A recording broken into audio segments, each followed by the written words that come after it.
So here we go, guys. We're back talking about modeling linear equations or modeling linear relationships using a linear function. And what we want to do is, again, we want to write an equation that shows the relationship here.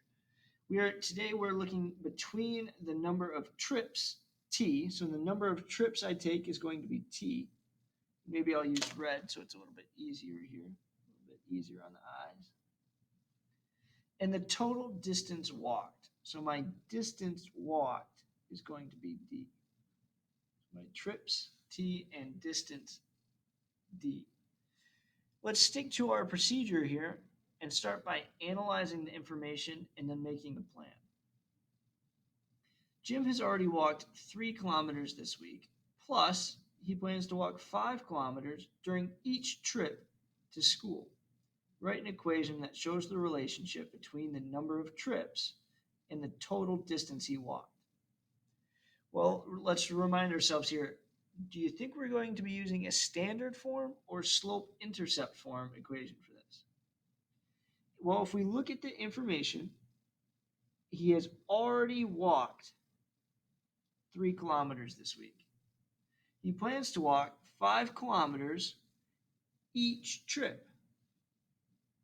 Write an equation that shows the relationship between the number of trips and the total distance walked. Again, in this case, total means we're still looking to add 2 things. But what I see this 3 kilometers as, he's already ran it. This is my key. This is my initial value. So this tells me that this should be slope-intercept form.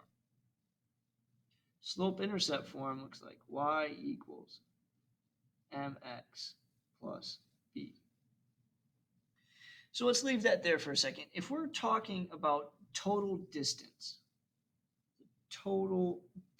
that somebody's walked, total distance, or maybe the total distance that they're going to walk over a certain amount of time. If I tell you that I've already walked 15 miles this week and I'm going to walk 25 more, you would say, oh, so you're walking 40 miles this week. And all you did is you added those. So the total distance is the distance I'm going to walk, the distance going to be walked. And we're going to add that to the distance already covered. Distance already covered. And that's really just our slope-intercept form. We're still adding 2 things here, but we're adding them depending on how many trips. We don't know how much he's going to be walked.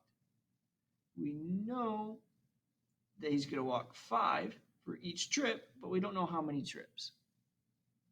So our total distance here, represented by d, should go here. So we have d replaces our y in our slope-intercept form is equal to our rate. Well, our rate is 5 kilometers each trip. So this will be 5 each trip, but the number of trips he takes is given by t, so 5t. And then we add to that the amount he's already walked, which is 3. So we know that the equation that we should submit is d is equal to 5t plus 3. These problems seem to be a little bit more straightforward than the standard form ones, because we don't have to translate everything into an expression as